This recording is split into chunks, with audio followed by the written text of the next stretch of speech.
bass melting solo guitar. Who likes that? Start off a good old show. Hey guys, welcome to the KFO show, Kayak Fishing Obsessed. My name's Darren. I'm your host, and you can find me at Wendell Fishing on Facebook, Twitter, Instagram, all the other things out there as well. But hey, I'm excited, guys. I got some good news for you. The good news is I turned this bad boy into a podcast afterwards. So if you're unable to find it on or don't have time, or you're driving or doing a workout, you can find that at Kayak Fishing Obsessed. And we kind of jumped a milestone, everybody, this past week. So in the podcast world, the average length of a podcast when it comes to episodes is 7 episodes before it fizzles out. And this is number 8. So take that averages. Also, in podcast world, if you get more than 30 listens an episode, you're in the top 50% of podcasts in the world. And we're averaging 35. So what's up? I know we're like, okay, that's like small numbers of what we see over here on YouTube. But hey, podcast world, that's exciting. So for those of you listening over there, thank you so much. Hey, I want to give a shout out to my sponsor, usrivermaps.com makes this all possible. If you guys look over my shoulder here, you can see a state of Ohio. And if you really get up really close to it, you'd be able to see that it is in detail every single stream and river in Ohio. And if you head over to usrivermaps.com, they have them for every single state. And got a code for you. Get $35 off through the end of the year. So thank you, Jeff. Jeff is one of those listeners probably on again tonight. So Jeff, thanks for bringing some value to the show. But guys, I am pumped tonight because I've got Fishing with Gramps. JT, welcome to the show, brother. How you doing? Man, I am doing awesome. Thank you so much for having me. Yeah, I mean, look at that knucklehead hat you got going on there. I just saw Chad post that they're available like yesterday. How do you have one? Well, we had a charity event here in Indiana, and Sam Jones, who actually works for KBF for Chad, he does like all the graphics, the website design, and all that. Last month, he had an event called the Turkey Bowl, raising money and food for those in need, those hungry families out there. And nice. After the event was all said and done, we had a big, dinner in a really nice place. And the KBF donated some of these as prizes. And I was one of the early ones chosen for a prize. So as soon as I heard my name, I made a beeline for the table and went for the hat. They had some hoodies and t-shirts and all that, but I'm a hat kind of guy. I've probably got a stack of hats back there, and rack up over here, and then over here is another stack of hats, and then behind that there's probably 5 or 6 more. I love me some hats. So pretty much every live stream I try to mix it up a little bit, but yeah, I got a little collection back there. But yeah, I had to have this one. It looks way too new. It needs like a season of salt and sweat and bleaching to make that thing look legit. But hey, I love it. Hey, you know what? We were talking a little bit beforehand. Thank you for coming on. I mean, I've been watching your videos for months, but this is the first time we've ever spoken. So thanks for your time. Guys, this is an interactive show. If you got questions, go ahead and write like question before you have a question, because sometimes the comments, you kind of go off into your own conversations. I'm not sure what the question and what you guys are talking back and forth sometimes because I'm moderating it all. If you got a question for JT or myself, I'm gonna be checking those from time to time, and we'll get those answered. But JT, tell me about this. I saw on went way back, like we're going like history lesson here in your channel. 8 years ago, you caught your first kayak bass, and here we are today. Tell me about the journey. You went from that to now, which you're like obsessed.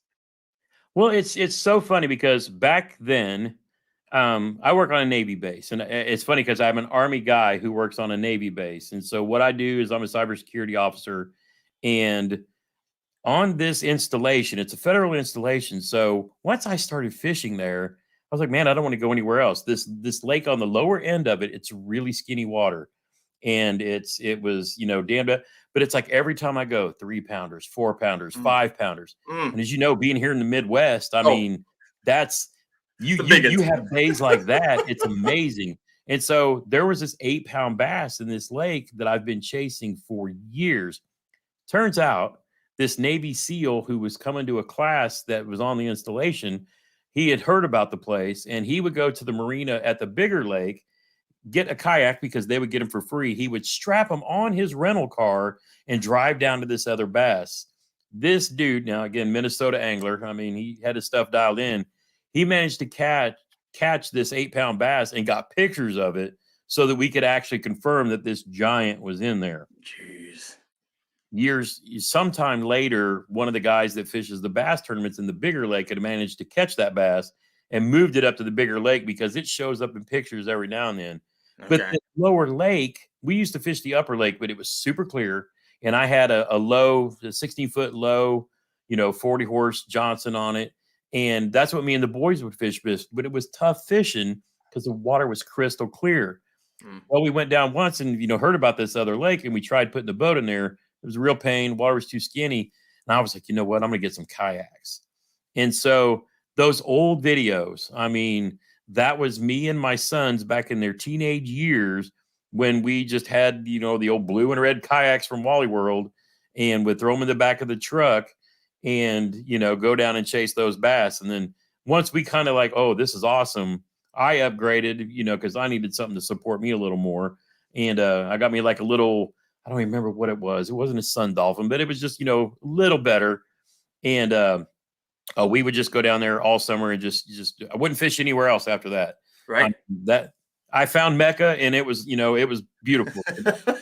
and she was in there. Did you ever get a hold of her? But it was weird because back then I wasn't thinking about YouTube for YouTubing. I was just capturing, back in the day, you can have hunting videos and I used to be big into competitive pistol shooting. And so I had a bunch of, shooting videos and this and that. Well, the fishing videos are kind of buried along the bottom of all that.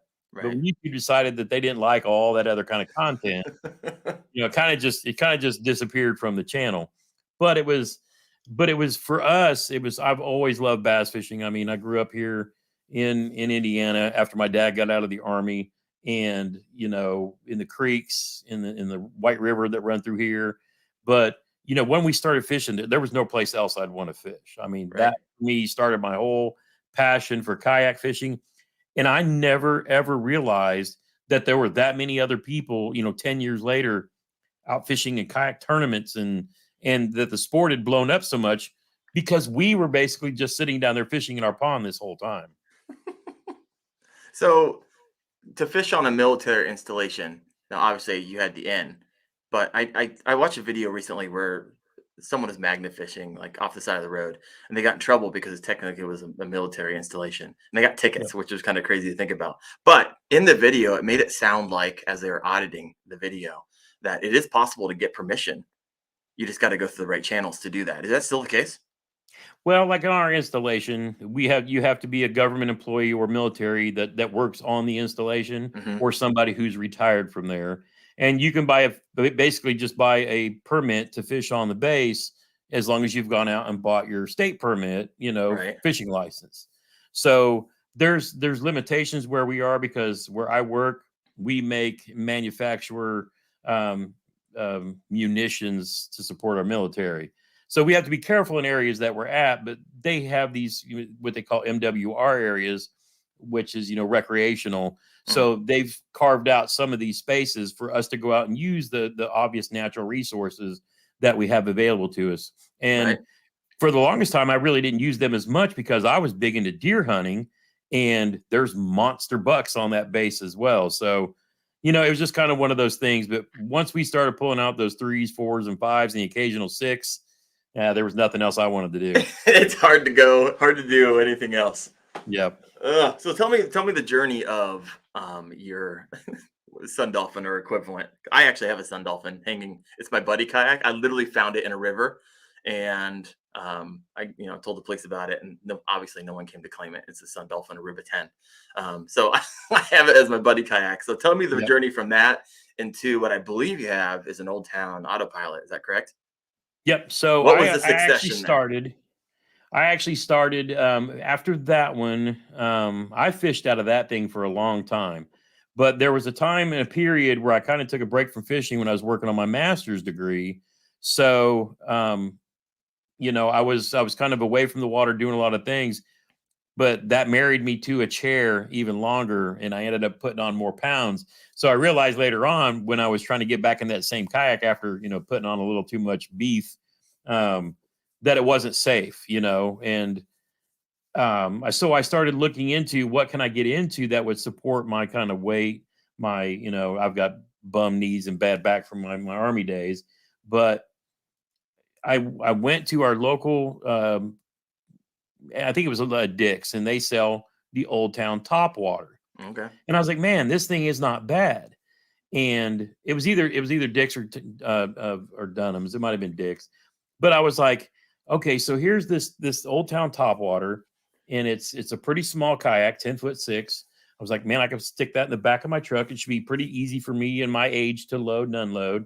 Right. And it was pretty wide, and the weight capacity was pushing probably, I think you could like 400 something or 500 pounds. And I was like, man, this is awesome. So I got a little cheapy paddle, and I bought that kayak, and I still had my, I was using like one of the old school life jackets that you wore when you were boating with orange. Grandpa or Uncle Steve, But I'm like, it was just one of those things. But that's how I found my first Old Town, because I was like, it was like $700, and then it was on sale for Christmas. And then I think I had some Dick's Rewards cards money and stuff like that. And so, I managed to whittle it down to like just over $500.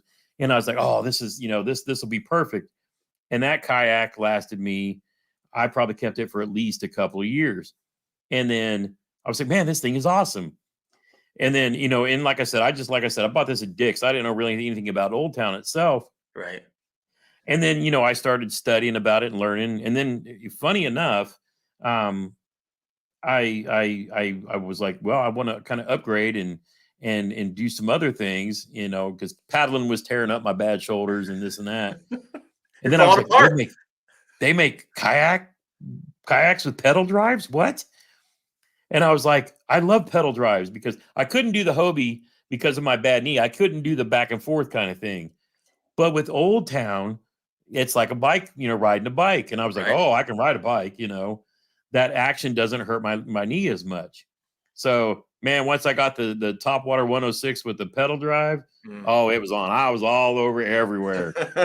Because how it is when you're paddling, you're first starting out, you got to deal with the wind and, everything else.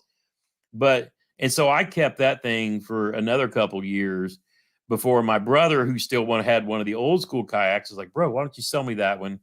Because he knew I was one to kind of upgrade and get into a Cadillac. And before I got into the what I'm in now, I had tried a different brand, because I had some local guys that work for another company, and they were kind of wanting me to do some stuff with them. And so I got this other kayak, and it turned out not to work out. It wouldn't support my weight with the stuff that I wanted to do. Okay. And then I ended up in the Old Town 120 Autopilot, which is my dream boat and one I've always wanted to do. It's one that I've always wanted to do.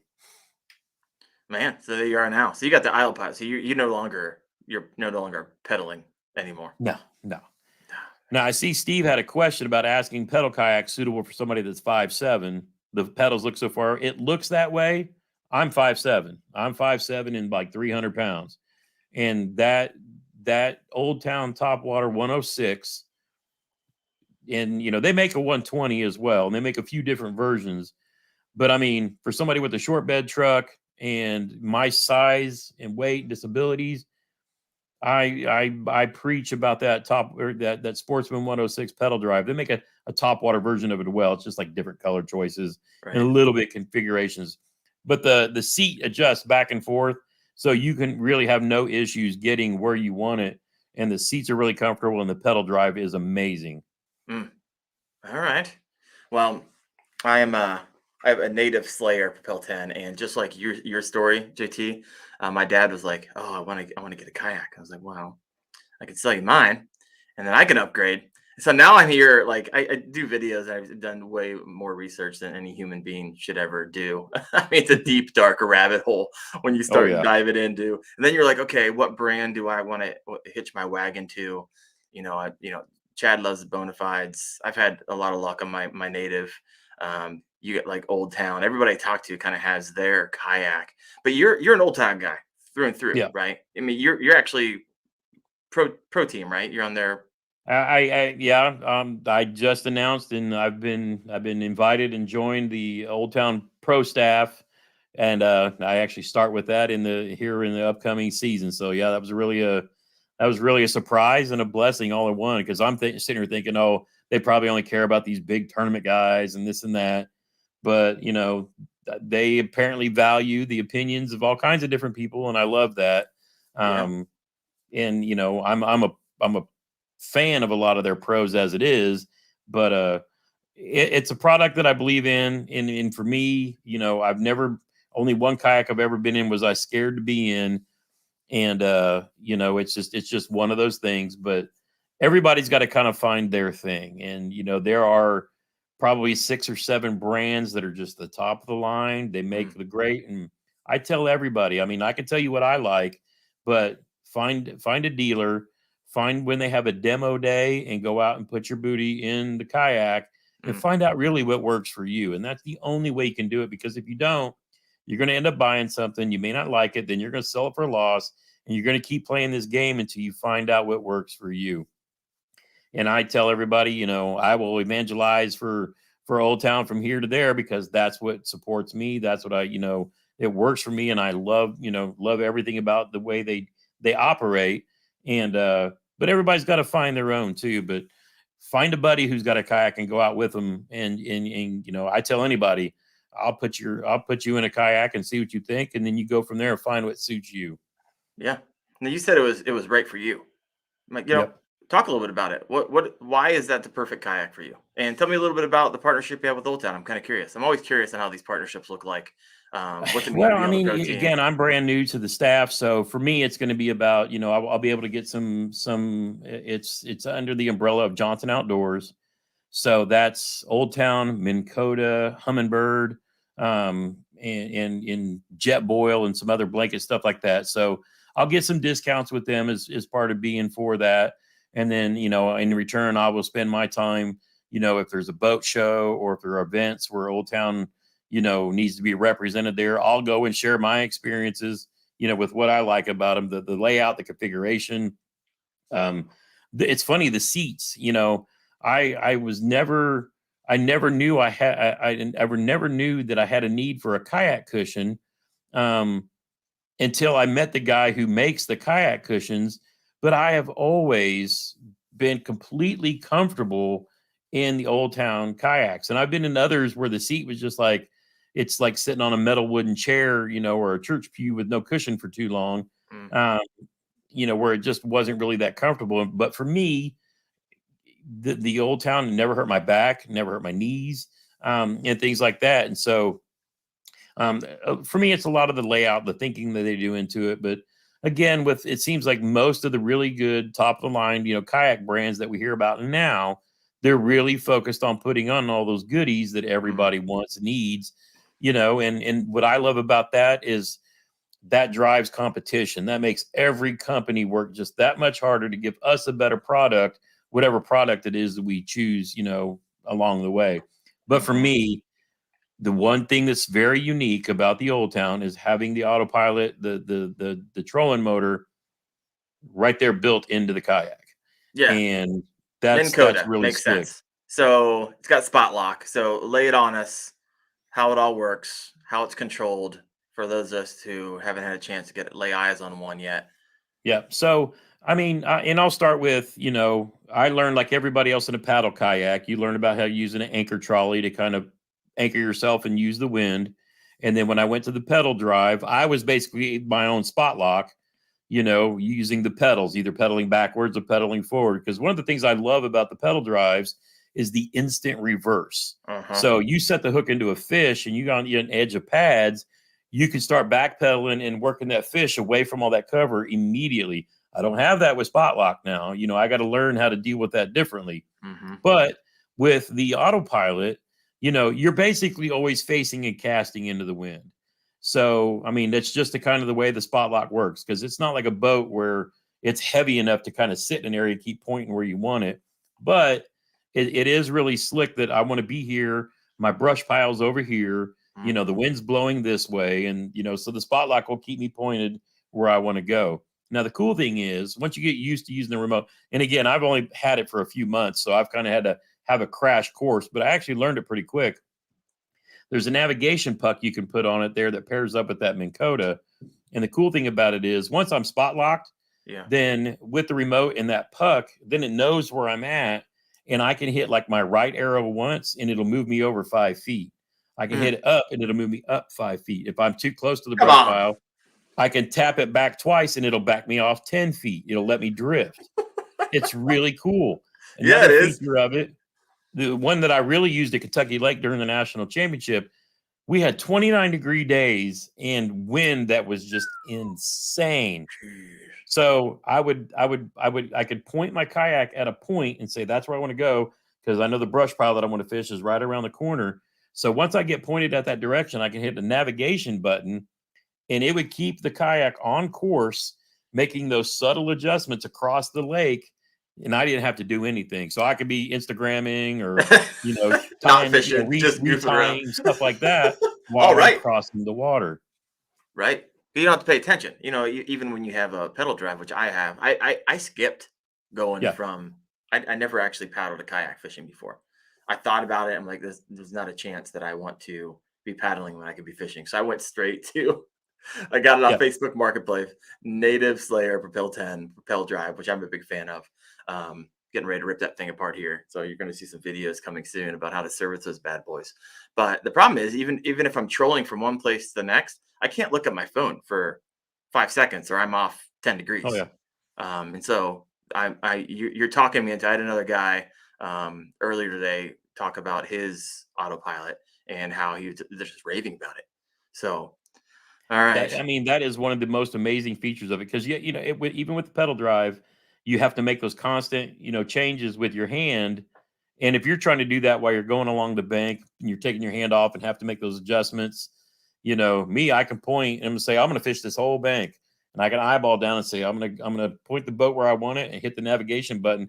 And then I found out while I was actually goofing around on the final day of the national championship, because once I qualified, made the 100, that was all I cared about. That was my Super Bowl win. That's all I cared about. I'll stay out of the pros' ways. But on the last day, when the pro that had been in my area, Old Town Pro, by the way, Casey Reed, he wasn't in the area. I was like, well, I'm gonna go fish the bank where I caught this, 17-incher at the other day. And I learned with the wind, I could actually use the navigation piece and point it at it. But then there's a cruise control feature. So I can set it to go and pick the speed that I want to be at. And then it doesn't matter what the wind is doing, the motor will speed up or slow down to keep me at that same speed along this whole bank. I'm like, this is amazing. Because you also have the foot pedals. You can make micro adjustments if you need to, but it was cool because I'm like, I'm fishing this whole bank, throwing a crankbait, and I'm not touching anything. I was like, it was probably like a 500-yard stretch, and I fished this whole bank with a crankbait, never touched the remote, never touched anything. It was amazing. Oh my gosh. So you can do micro adjustments and override the system with foot pedals. Yep. All right. And then sometimes I don't even use the navigation piece. I'll just set it at a speed or the cruise control, and then I will steer with my feet. And one of the other really slick thing is, if you take your remote at the same time as you say, I want to do a 180 spin. Okay. I'm at the end and I want to turn right back around. I can literally push my left rudder forward all the way, turn my trolling motor to the left, and it will literally just in place.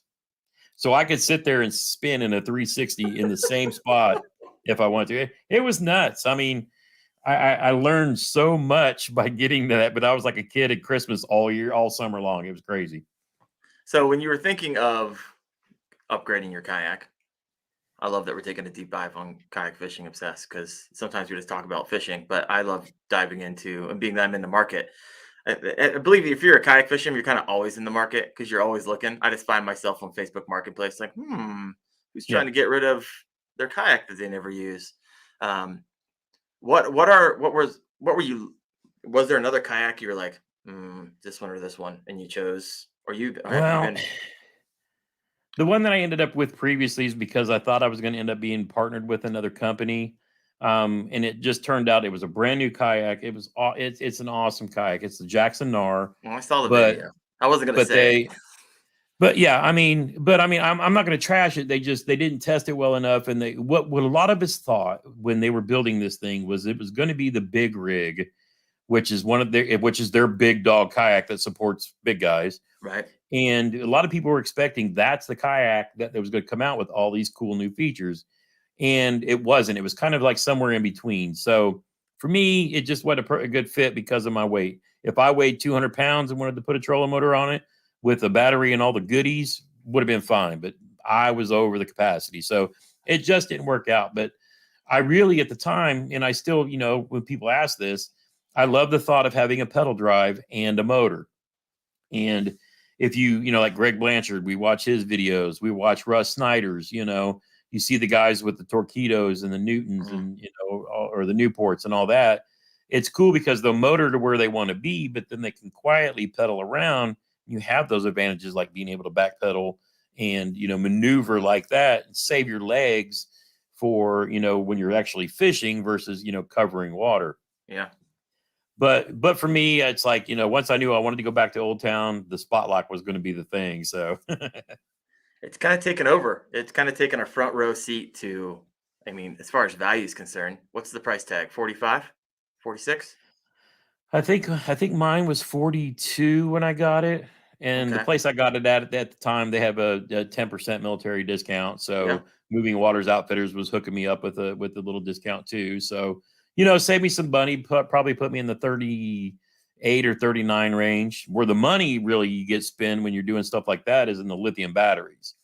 Because like I said, being a disabled veteran, a bigger guy with, somewhat limited mobility, sure, I can paddle, but do I want to get 4 miles out and then have to fight those winds all the way back? I'm putting myself in jeopardy, and you got to be careful when I'm doing that. Yeah. So I have a 100 amp battery that runs the trolling motor, but then I also have a Dakota Lithium 54, which runs all of my electronics, my GoPros and things like that, but also serves as a backup battery for my trolling motor if I need to, because there's no way with electronics and GoPro, you're not going to run that much stuff off. But I wanted to, for me, it's kind of like a spare battery, a confidence kind of thing. If I happen to get too far out, run out of juice because I've been fighting the wind all day and didn't realize it, that will at least get me back to the boat ramp.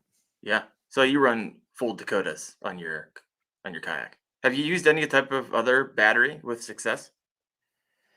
No, honestly, it's like once I knew that Dakota Lithium was kind of like the thing, then I'm like, look, I've already invested this X amount of money in the kayak, and they have, an 11-year warranty, and, I'm just, I kind of do it like, what does everybody else compare whatever to, in firearms, it's a Glock. If it's if it's shotguns, it's either Remington or Mossberg. What's the thing that everybody compares everything to?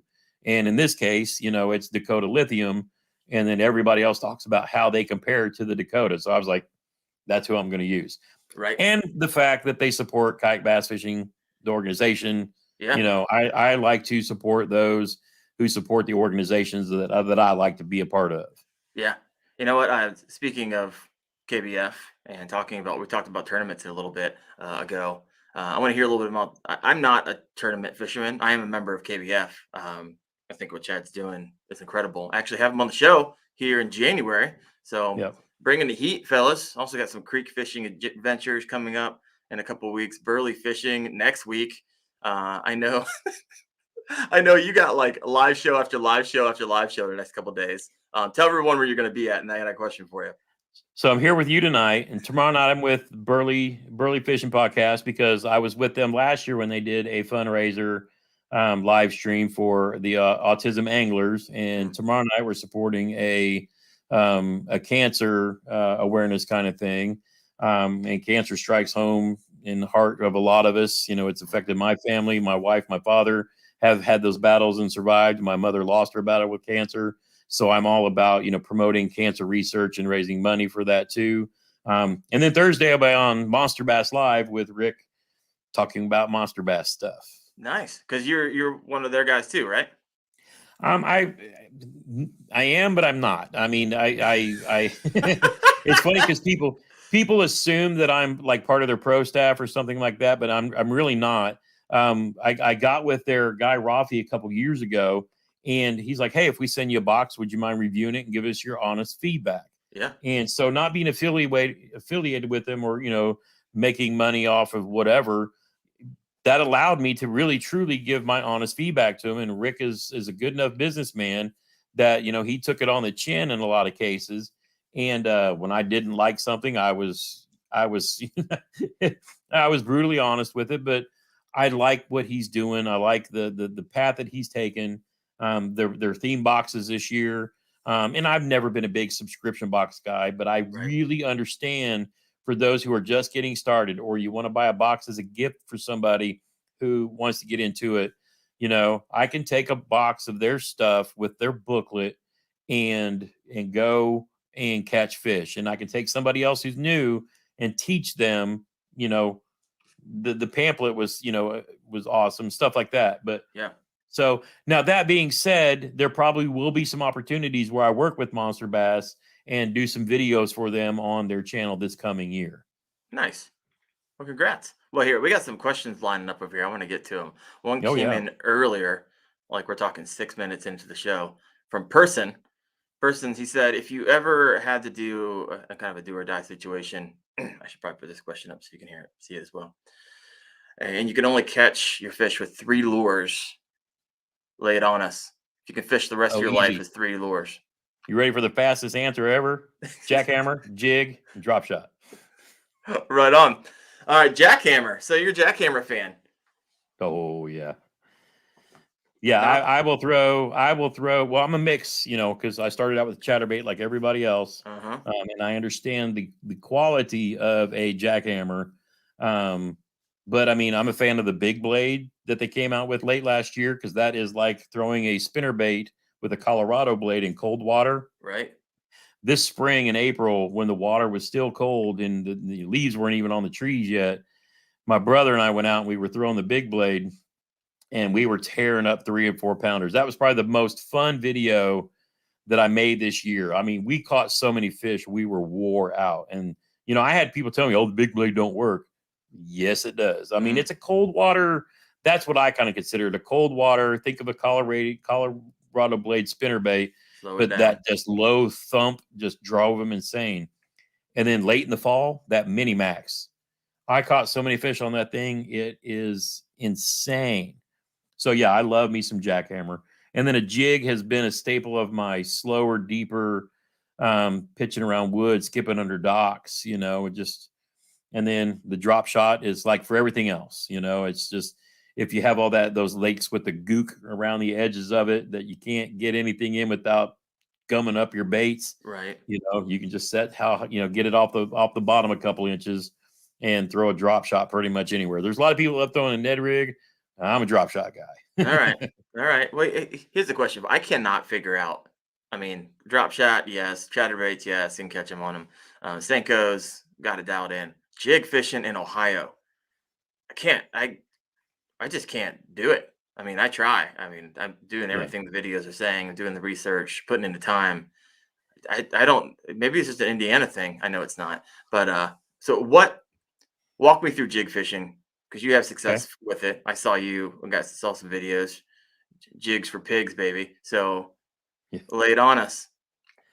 So I mean, realistically, it's a lot of times you got to play with your water because here in Indiana we have it seems like we have every kind of fishing there is. You have super clear creeks, we have strip pits that have been mined out and refilled back in Mm-hmm. that are like crystal clear. Mm-hmm. And then we have, you know, smaller lakes that get nice and, you know, the water's so brown it looks like your wife's, you know, Starbucks concoction.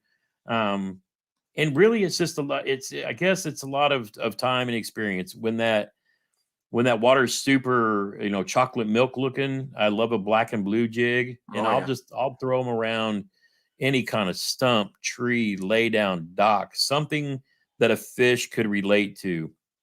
Um, and other times I'll have areas where the water's somewhat clear, but stained enough so you can't really see the bottom. So like around grass and things like that, I'll take a more natural color like a green pumpkin. I love this year was the Strike King structure jig, like a green pumpkin kind of color, and then the Baby D bomb in the burley color, which was green pumpkin kind of on one side and kind of almost chartreusey on the other side. All right. And for whatever reason, that combination around the edges of grass would draw them out and they would just tear them up. But yeah, I mean, I've got several different types of jigs. If I'm going to be around boat docks, I'll switch the head out to more of an arky style Okay. and put like a wider creature bait on it. Like one of my favorite one was the Guggen, the Guggen jig with a bandito bug. Yeah. And I mean, I could skip that thing a country mile, it seems like. And so that was always a good one. I mean, I could throw it in between, flooded timber. I caught, the biggest fish I caught a couple years ago was pushing 6 on another, like it was like an Easter weekend where I was skipping a jig through through a bunch of flooded, brush and stuff, and just it was black and blue and just hauling them out. You make your own jigs. I saw that. Or you did used to make your own jigs. It's something. It's so bad. So this last fall, I also partnered with Do It Molds, and I was like, I want to make my own jigs because I've always been. You know how when you're flipping through Instagram or TikTok, and there's like somebody doing something, and you're just mesmerized. Me watching people tie flies, that's me. I don't fly fish. I have friends that fly fish. I don't know anything about fly fishing, but I will sit there and just. Oh yeah. And watching people tie flies, it is mesmerizing to me. So I actually found some YouTube videos on how a guy was tying on his jig skirts versus just using wire. And then after watching some videos like Debo and that guy Skimpy and what's the guy's name up north that fishes the smallie for Do It. But after watching them kind of make and build their own baits, I was like, you know what? I want to try that. And so I put in an order, and then it's funny because I ended up messaging back and forth. I was like, I saw Debo's video. I want to get some of this stuff, and I want to try making my own stuff. And then I guess they started going back and looking at my channel and everything. It's like, why don't we just add you to the team this year, and you can kind of learn, and as you go, share your experience. Yeah. And so I was kind of really heavy into that at the beginning of the year, but it's like once fishing season started, I didn't have time to sit there and mess with all that. But that's one thing I'm really going to spend a lot more time this fall, because I love coming up with my own, kind of colors, or, I'll find skirts from like dirty jigs or, so that I don't have to try to figure out how to piece it all together while I'm still learning. And, watching the guys that are on Jig Squad, how they make their own jigs and how they come up with the patterns. I'm like, I don't know. I don't really understand what it is you guys are doing, but I'm fascinated with learning about it. But, so I'm going to do some more tackle crafting and learning this year. Jeff Little from the Little Stuff channel, he makes his own stuff too. And it's just like, you know what?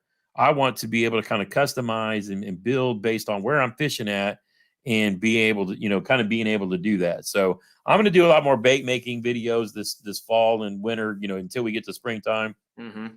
Because it seems like by the time I really got heavy into it last year, it's like, nope, it's time to go fishing. Yep. And never look back. Nope. So let us know. Give us a little peek into the future here, JT. We're looking at 2023. What's it look like for you, for your channel? What should we expect? How's it different from this past year? Any mistakes you made this past year? Like, oh man, I wish I could go back in time and change that with my channel. What should we expect? So, I mean, and a lot of people who maybe have been following me for a while, they know that I kind of got into being a YouTuber versus just, I'm randomly going to post some video clips of me fishing like I did 8 years ago. When the Rona hit, I was up visiting a friend, and they had everybody on lockdown, nobody can go do anything. But the only thing that people could really do was try to do more stuff outside and stay away from people. So I had a friend in Indy who she had gone fishing with her dad and grandpa when she was little, and she's got a little boy now. She's a single mom, and she remembered how much she loved fishing with her dad, but she just, she went fishing. She didn't know much about it. And, her son's like 6 or 7, and she's like, I want to take him fishing. I just don't know the knots or what to kind of get or what to do. So that's kind of where I started, with a Zepco 33 combo from Walmart, a bobber, a line, a hook, a pack of worms, and that's how it all started. Yeah. So I got into a lot of just basically sharing what I learned from my grandpa and uncles over the years, and putting it in a video. and the channel just started growing. I mean, it was incredible. And then, we started going out and doing more. And what really changed for me, and there was a couple of things that kind of happened, is when Rona hit, they shut down the base that I work on. So I had to go back out and fish water that I hadn't fished in probably 10 years. Mm. Gramps was on the honey hole. He didn't have to go anywhere else because he had all his 8-pounders, And so when they shut that down, what they were trying to do is keep people off of base. We were teleworking a lot, but they were trying to minimize the interactions at the gates and the things like that because, nobody knew what was going on back then. And so if I wanted to go fish, oh man, I'm back out here in the public with everybody else. I got to go figure this out. So we did more kind of like just, videos based on relearning public waters and how to catch fish in different places. Me trying to demonstrate kind of the techniques that I've been covered, in my basic how-to videos.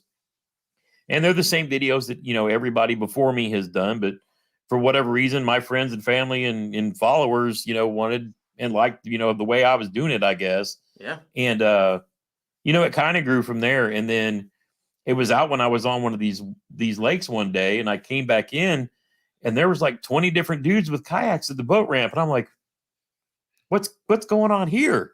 It's like, oh, we're just finishing up a bass tournament. I'm like, wait a minute. People kayak bass fish in tournaments? What? And so I got introduced to one of the local, it's called Grubby here, Grassroots Bass Yakking. Okay. And they're a club under KBF. And I was like, this is the greatest thing ever. And, so I kind of had seen that. But where I really first caught into the whole catch, photo, release kind of thing was my brother. When he was in the VA domiciliary, he was getting some help from the VA. And Heroes on the Water was a group that would come in and take the veterans out and just take them fishing and kayak fishing and kind of just to get them away and get their minds off of things. And so my brother was telling me about this. I was like, bro, that's the coolest thing ever. And then I learned that they would put on a charity event to raise money to support these endeavors. And so I didn't know anything about these month-long charity, whatever. Didn't know about measuring fish. So, of course, I get on the internets and then I find Chad Hoover. And, I'm like, okay, you go out. I got 30 days. I got to lay the fish on. And I just learned, And from there, I fell in love with those kind of not being super serious kind of tournaments. You got a 30-day, go out, find what you can find. I'm not really trying to win. Well, I ended up winning the first one. And then I ended up winning the one the next year. And I was like, oh, I guess I don't suck. I can still, because my brother and I fished bass tournaments, 20 some odd years ago before we had wives and kids and all this other stuff. Right. But, it was just, we had fallen out of love with it back then because it's just a whole different kind of thing. Well, go into it. I'm curious. It was more leisure and more fun, and I just fell in love with it. I don't do tournament fishing, and I've been thinking about it recently. And the reason I don't do it, I'm thinking, okay, I'm telling everybody I don't do it because I got a small family, right? And I'm thinking about the time, and I think that's legit. Also, there's some money involved, not a whole lot. And then the third thing, and I think it's the thing I'm having a hard time. So I'm actually talking about a lot. So I'm glad I could talk to you about it because you made the jump. Is I'm afraid it'll ruin fishing for me. Yeah. That's that's why I don't really do like the serious one day, everybody's in it to win, $1,000 or whatever. For me, my favorite ones are like the 30-day events because you're getting a little competition. And you'll see John from Creek Fishing Adventures, when he's out just filming his content, if he catches one, that's why he's laying it on his board because he's in some monthly. For him, it's just a fun way to kind of, those of us that played sports in high school, went a little bit of a competitive, or even with like me, my buddy Matt and my brother Jeremy, it's all over. We're talking smack all the time, but it's more relaxed, and it's more fun. But for me, it's a good way to meet other kayak anglers. So here's one of the things I love about the club that I'm in. They pick you pick a series. So, okay, there's a lake near me and they have 5 tournaments on it in a year. You pick the day that you want to fish, Thursday through Monday, and you fish whichever day works for your schedule. And then what you get that day is your score for that tournament. And why that's so awesome, if you're a firefighter, police officer, ambulance driver, work third shift, work in a factory, you're going to have a day off during one of those 5 days. And catch, photo, release, upload your photo. And then the guy at the end, after Monday, when the sun goes down, whoever did the best, whatever day they picked, and, it worked out that way. But it lets you have some fun that way. So if you can get a little tournament action if you want. But my favorites are really the charity events and the KBF State Challenge Series state challenges, because they last for 30 days. I'm never going to win one of those here in Indiana because we got guys that have their holes, but if I'm competing against my brother, my buddy Matt, for a little smack talking, right, we're supporting KBF and what they do. And, we're not going to win any money, but we enjoy doing it. But it also can let us qualify to go to the national championship, where you're doing we're doing like the scene out of Caddyshack. Here he is, guy out of nowhere. Final, it's one of those things. And for us, just making the top 100, it's like I made the top 100 basically in the nation. And to me, that was a huge win. So yeah, you can get a little bit of it, but you don't have to go in it whole hog, because I'm not about that life again either. All right, so we have Steven M said, "Hey, that's why I don't fish tournaments." I think that came in after I gave my three things. RGM, hey, monthly challenges are fun. Come on, Wendell. He said it doesn't ruin fishing. Makes you want to go more, pushing me to go. You know what? I think it's that. I think the monthly challenge would be great because it's not something extra I need to do. It's something I'm doing already. I just got to start measuring it and getting used to that. And so, hey, being that I'm a KBF member through next year, you know what? You might see me. Anybody out there in Ohio? Let me know if you're from Ohio in the comments, because I don't. I know there's people from all over the place. We were sharing that a little bit earlier. But if you haven't done so, please help me out. Hit that like button, get some replay value out of this. But I think I'm in. I think you might have talked me into it.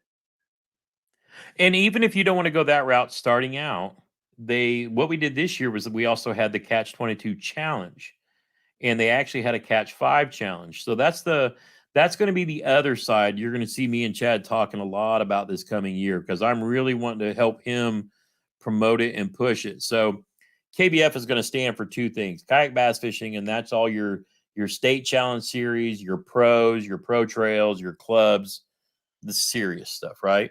And then he's going to have the side what he calls the knucklehead bass fishing side. And that's for the folks who want to go into the fish shops, the challenges. And so like last year, for example, they had a Catch 5 series, and then they had a Catch 22 series. Now, both of these, under the fish shops flag, whatever the entry fee is, that money was taken and donated to some veterans advocacy thing. So, for example, the Catch 22 money, that went to Mission 22. And so what Catch 22 was, it was a year-long challenge to catch 22 fish. Now, it could be, this year they did like a freshwater, mixed whatever, and then they had like a bass specific. But like me and my brother and my buddy Matt, we used it as like a contest all year long. So after we caught our 22 fish, then it was all about upgrading. And like my brother caught over with his 22 fish, he had like 400 inches of bass. But again, it was he's giving away prizes for it. Like at some point in time, I think he's going to draw for a kayak and a bunch of other prizes, from KBF. And then in the Catch 5 series, it was like they had a thing where you had to catch 5 dinks, so 5 fish like 12 inches and under. And then they had an over 18, and then they had an under 18.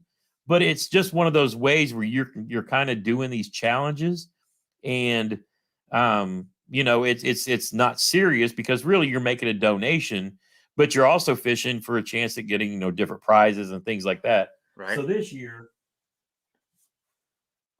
like one of for the Catch 5, if you completed the challenge, and it was any one of the monthly, so I think I competed in one, catch 5 fish under 18 inches. Well, one of the things I won was a sticker and a few other things, but I won this really cool, get it in focus here, challenge coin. Ah, there we go. I see it. So we got that, and then there's the 5-point star on the other side. And then for the Catch 22, you see I got a dog tag right here. That was for completing that challenge. And I think with this one, I actually got a Fish Ops t-shirt to go with it. So that's the cool thing about being a KBF member. If you don't want to do the serious stuff, you can do the fun stuff too. And he's really going to be pushing that a lot this year. So you'll be hearing a lot more announcements about those kind of things because, like he said, he's spent so much time with the pro side, he forgot the fun side. And so there's going to be a lot of the fun side stuff coming this year too. So there'll be more on that coming out. That's where I'm at. I don't think I ever make it to the hardcore tournament side. Yeah, It's not my and I don't personality. blame it. And it for a lot of people, it just takes the fun out of it. Yeah, But if you can do a little challenge things where you can have a chance at winning some prizes and being a little competition with your buddies, that's always a good time. yeah. So tell us a little more about Fish Ops for those who are us who are unfamiliar. So Fish Ops, like I started out last year, and what it stands for is the fish, and then the OPS is Operation Prevent Suicide, Mm, but it also stands for Operation Peer Support. In me and Chad's case, where we're doing a little weight loss challenge going on right now to kind of boost us into a project that he and I are going to have next year, Operation Physical Strength, because being strong in the body also helps you with being stronger in the mind. mhm. And we know a lot of veterans are having a lot of issues, and for Chad and I, it's sometimes dealing with the weight that goes along with a lot of that too. So we're going to push each other to help get ourselves back in better shape because we want to get out and have more adventures and have more fun. And for him having a TV show and a lot of the other things, it'll help him do what he needs to be able to do. And then for me, just being in overall better health, definitely there's a benefit to that. Yeah, for sure. Oh, really quick. Well, I usually do this about halfway through. We were cooking with gas, so I got a little lightning round for you. I got 5 questions, one word answers. You ready for this? Yep. All right, here we go. Favorite fishing kayak accessory? Not your spot lock. We already talked about that. I'm gonna say, I'll say right now the black pack. The Oh, new right on. black pack is amazing. Nice. Easiest sponsor to work with. American Legacy Fishing Company. Right on. Favorite rod reel combo.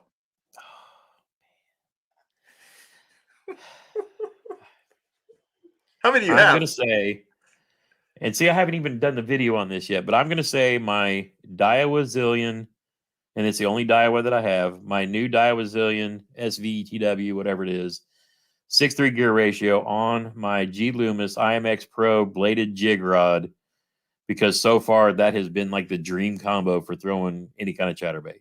All right. All right. Hey, if you got a question for the round, I got 2 more questions, and I'll take those who are listening in. Number 4, favorite fishing YouTube channel. There's so many. There's so many. They pop up every day. I mean, I'm just I'm scrolling through, and I'm like, oh, I didn't even know this guy existed. I'm gonna put him on my list and invite him on the show and see what happens. Man, there's so Yeah, many. because there's so many different kinds of fishing YouTube channels. Greg Blanchard. All right, right on. All right, number 5, favorite YouTube channel, non-fishing. Um, man,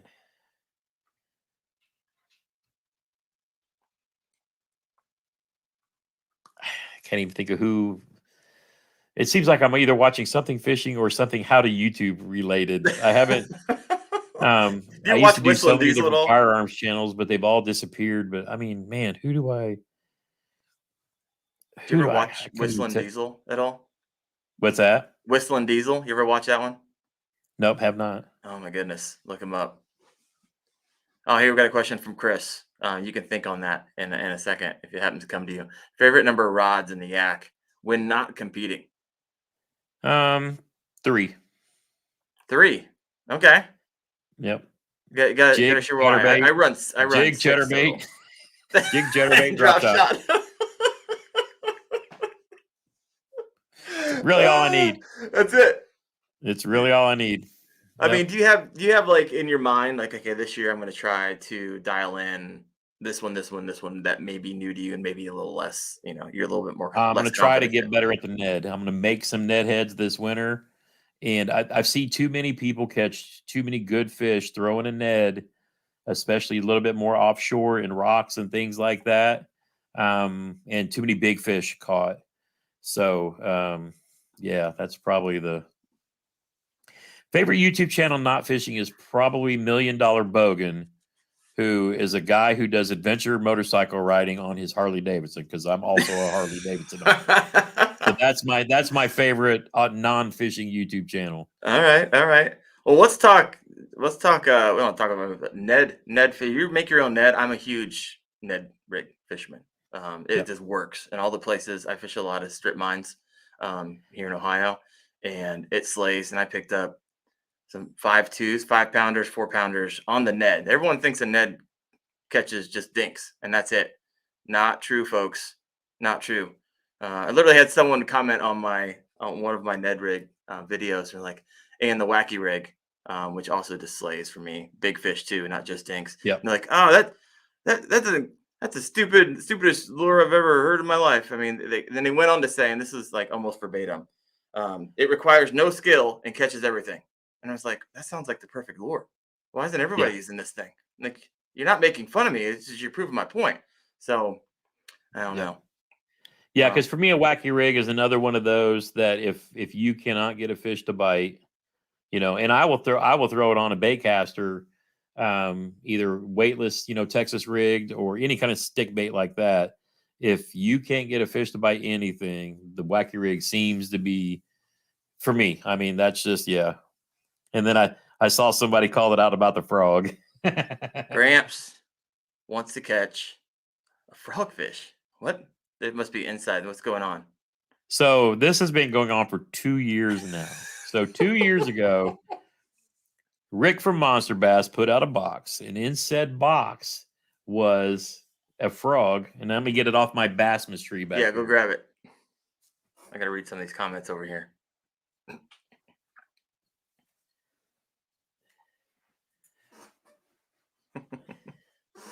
Okay, the one on the tree doesn't want to come off, so I'll take my backup off of the wall.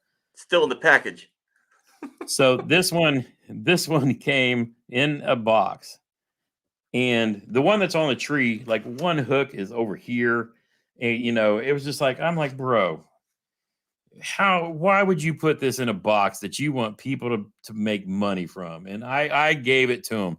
Now, as we all know, really, the fish aren't going to see what's on top. Right. It's got a white belly, on the bottom.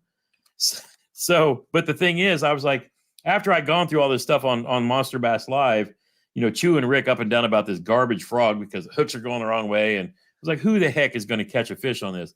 He actually made a thing in live that said, if anybody catches a frog on this, I'll give you a prize. Or I'll catch a fish on this frog. The first one to send him a confirmed video, and one of my fishing fam actually did it, Sly Fox Fishing, Okay. and so he ended up winning a fishing rod. But the point that jumped out of all of this was, I was like, come to think of it, I was like, I don't think I've ever caught a bass on a hollow body frog. I've used like the rubber toads, I've used buzz toads, but whenever I'm fishing around that kind of stuff, I'm always throwing a buzz bait. I know a lot of people love frog fishing. I think it looks cool. But I was like, I don't think I've ever caught a frog on. So we had this challenge. And I swear I have been through 20 different frogs. Every brand that you can think of. I have not thrown this yet, and I'm not going to. I've had people send me frogs. Spro this net. Debo sent me the Reaction Innovations, whatever. I've got box of frogs that you wouldn't believe, every kind. I have had short strikes. I've had 4-pounders jump out of the water. I literally celebrated. I was on the phone with my brother. I set the hook on this bass on a frog. I'm like, yes, finally, I've got this frogfish. Boing. To this day. And so now they called me out in a live stream not long ago. And I said, okay, you know what? If I have not caught a frogfish by my birthday, May 5th, Cinco de Mayo, it's 23, I will take this frog out of this package and tie it on and try to catch a frogfish. So it's been a running 2-year joke. I've got clips of me missing frogs, of frogs missing my bait, of me setting the hook and coming back with a frog full of grass. It's like, there's no way that I had not been, but my brother and my buddy Matt will throw frogs around me and catch frogfish. But, it's just been a running, whatever. So when I was down at Hoover's place a couple weekends ago for the Veterans Weekend, I was like, you got to give me this crash course in frog fishing. So, he was putting on this master class. He's like, you come back down here in spring, we're going to solve this problem. So we'll see how that goes. Oh, I want to get down there. Because I've always said, you know what? Knowing what's going to happen, I will probably break my PB on a damn frog. Probably. I love it. I need to get down there. We were talking recently, and he's like, "Hey, you got to get." I mean, because PB's up here in the north with the strain that we have. I mean, you get a 6, 7. And you're talking about 8. That's like upper echelon Oh of yeah, how my big they PB in get. Indiana is 687, and I caught that fish in 1999, Jeez, and I have not broke that since. it's tough. It's just Yeah. tough up here. And so he's like, "Okay, we gotta get down there where he lives." And he's like, "Oh, give me a week. Give me a Oh week." yeah. I was like, "All Yeah. right." He's got to have a little retreat and just drag us all down there and be like, Uh, his little fishing pond is something else. I mean, you can kind of get some glimpses of it in the video that he did with Gene not too long ago, where their trailers oh were. yeah, I saw that. That Yeah, we got to go fish it. It was pretty fun. Nice. I mean, we got what we got over here. Oh man, 8.5. Awesome. Yep. My Eight and a biggest half. was in Texas, and it was 876. Okay. Is that all time? 8.76, That's my 8.5. all-time PB. I was bank fishing at Lake Fork that back when I was stationed down in Texas. Mm. Oh, I love it. Well, man, we are over time. Man, that went fast. Yeah. Jeez Did we even get Louise. started? Yeah, I know, right? Well, I try to keep it to an hour, but man, this was a ton of fun. JT, I look forward to hopefully having you on the show again, once again. Hit that like button if you haven't done that. What was it? Steven says the day Grant's supposed my first frogfish. We're waiting. We're waiting Yeah, for they're it. waiting. Yeah, and for some reason, I'm not sure if you haven't, but if you've never been over to fishing with Gramps, or you have and haven't hit that sub button, man, help your brother out. Go out there, hit the sub, see what he's got coming out. One of the last questions I got for you is, where's your show going, 2023? So I'm going to get more into, like I was saying earlier, I'm going to get into I'm going to start making the videos that I like to watch. The Greg Blanchard, John B. I want to really share, whereas I've been teaching for the last, so many years, I really want to start sharing what it is that makes us love kayak bass fishing. So I want to try to do a good job of, like I was telling you before, I want to be the kayak version of John B.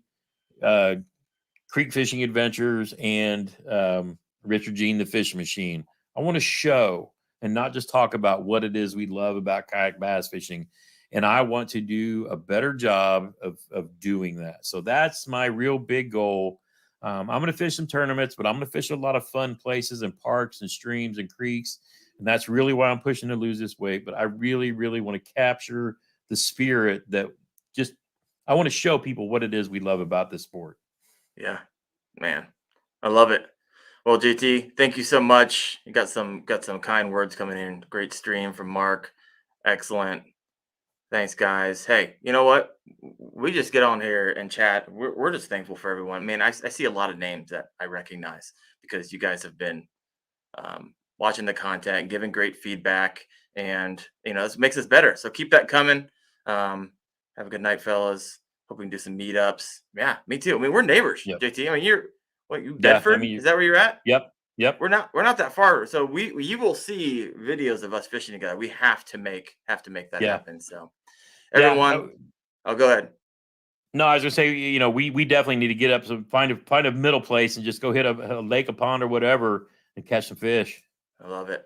All right. Well, thanks everyone for checking us out. Once again, thank you, US River Maps, for making this all possible. And see you guys next week. We've got a Burley fishing next Tuesday night, 8:30 p.m. EST. See you guys later. Bye.